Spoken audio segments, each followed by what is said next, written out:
Well, how's it going, everybody? Welcome back to the channel. So glad you're here. Today's going to be part 4 of this ALH TDI diesel swap build where I take this engine and stick it into an O2 quad cab Dakota. But today we're just going to be going over the engine itself. It needs a little bit of love. It has over 282,000 miles on it, and it has a couple oil leaks. I've mentioned in other videos where you can't even touch the engine without getting covered in grease. So we're just going to be addressing some of those small problems. So I'd like to go over today's sponsor, which is Super Clean. Now, Super Clean has actually been on my channel before, and I was super impressed with their products back then. So when they came around a second time and said, "Hey Cody, we'd like to showcase more of our products in your videos," I was more than happy because I knew their products worked. They're great people to work with. And so I said, you couldn't come at a more perfect time. I have this entire engine that I need to clean up, and just send me as much as you'd like. So they were kind enough to send me an entire box of their products out my way. And so my guess is I'm probably gonna have to use every single bit of it to clean up this engine because it's just filthy. But I know their products work, and it does a lot of the hard work for me. So let's get to it, guys. A big thanks to Super Clean for sending all these products my way.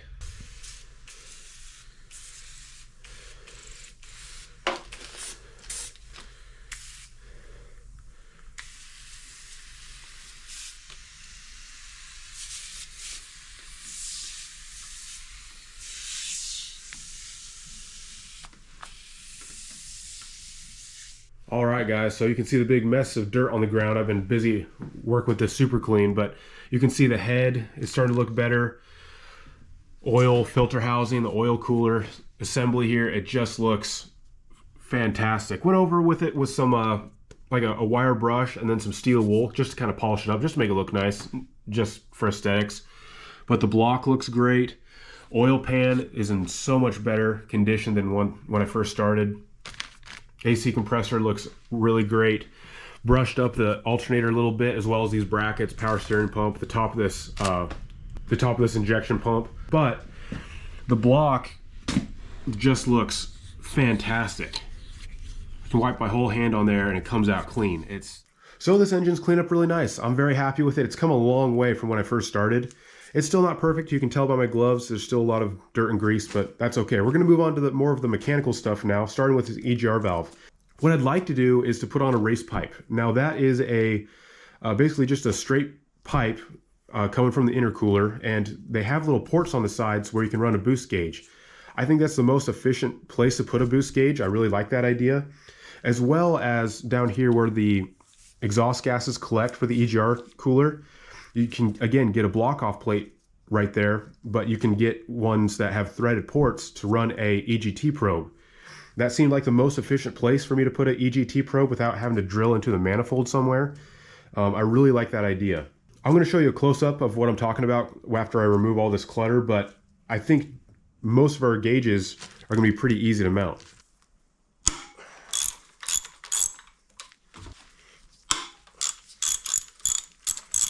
All right, moment of truth. We'll see how clogged up this thing is.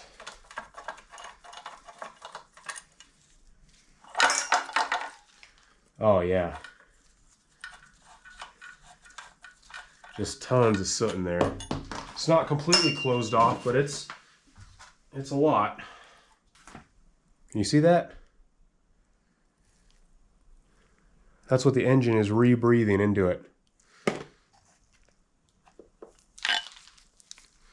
This nasty soot. That's why people hate these things. All right, well, let's see how dirty this intake is. I've been wondering ever since I bought this engine.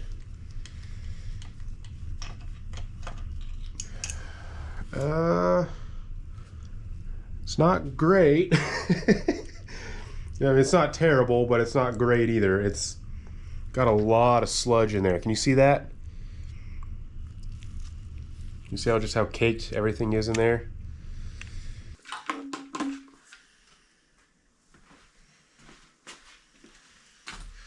That's probably the nastiest pipe of them all. It's just covered in junk.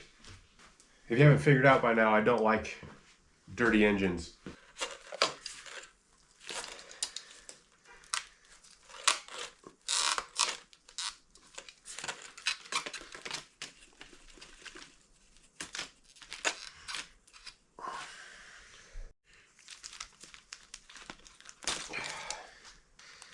Okay.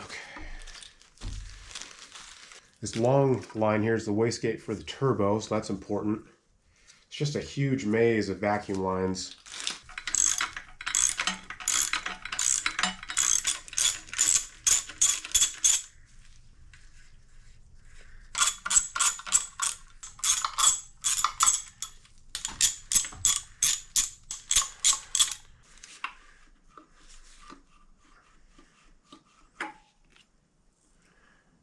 Okay. So I'm actually going to put this tube back on for now just to keep from paying any stupid tax down the road. Don't want anything falling in and blowing up the turbo. Well, it looks like I have to clean the intake tube because I've just uncovered a whole new layer of dirt and grease. That's okay. I have to take this valve cover off anyway. The whole valve cover on this side is dirty still, so I'm going to have to change out that gasket anyways. So I'll get some more super clean out and hopefully make it look a little bit more presentable.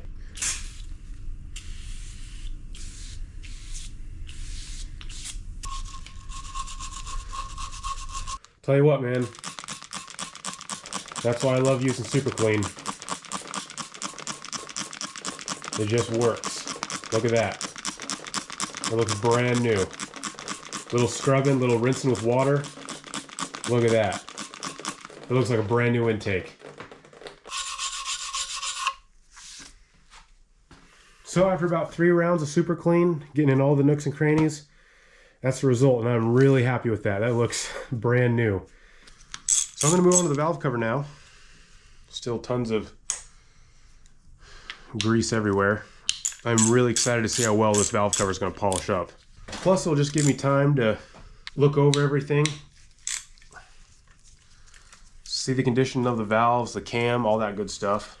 Might as well look at the timing belt while I'm at it. All right, let's see how these valves look. Not bad. That's actually really clean underneath there. I'm impressed. Someone's been in here. Look at that. There's no buildup on the valve cover. I mean, it looks brand new. There's some oil right here and here. So I wonder if this gasket failed somewhere. Yeah, there's oil all along this gasket. It's probably how everything got so filthy. Oil probably leaked somewhere from the valve cover down onto the side of the block, but in fact, yeah, that's probably what happened because it's leaning at an angle. And that's how it sits in the Volkswagen Golf. Probably just, gravity probably just took over and leaked down the side of the block, but look at that. I wonder if someone's replaced this. No, this is original. It says 8th month of 2000. So this is the original valve cover. But look at that, guys. There's like nothing on that valve cover at all. Let's take a look at this cam.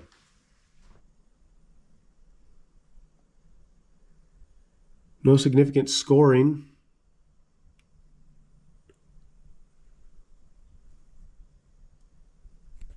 The entire head looks extremely clean. So I guess while I'm taking the engine apart, might as well just take off this timing belt cover and see the condition of the timing belt. Supposedly, it only has about 10,000 miles on it. Everything looks tight. I'm not seeing any cracking. The belt looks good. I might get in here and like clean up some of this belt stuff, but I think it's fine. So I was getting ready to do the next part of the video. I was gonna do the valve cover gasket next, but after playing around with this gasket, I found out really quick that something was off. The gasket is rock hard. It doesn't want to come off with just about anything that I have. I tried scrapers and a heat gun and tried to heat up the gasket, and it's not coming up in one piece. It's leaving some residue on the cover. So after doing some research, I found out that Volkswagen made these gaskets integral to the valve cover. So when you buy a whole new valve cover, the gasket's already there.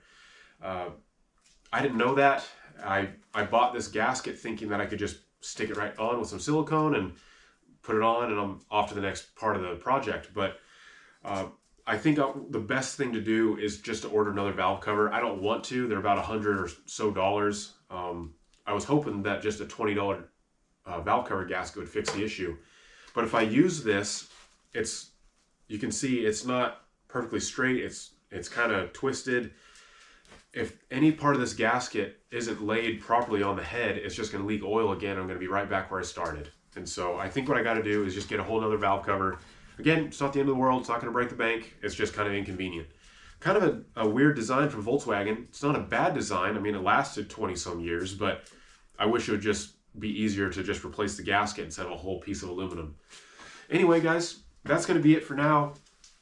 Sorry, I wish I had more footage for you of this video. I thought I was going to go more in depth, but I also had the rear main seal that I wanted to replace, but after looking it over, it just doesn't make any sense. The rear main seal, I think, should be done when it comes time to mount the transmission, just for efficiency's sake. So for now, I'm just going to put on this old valve cover.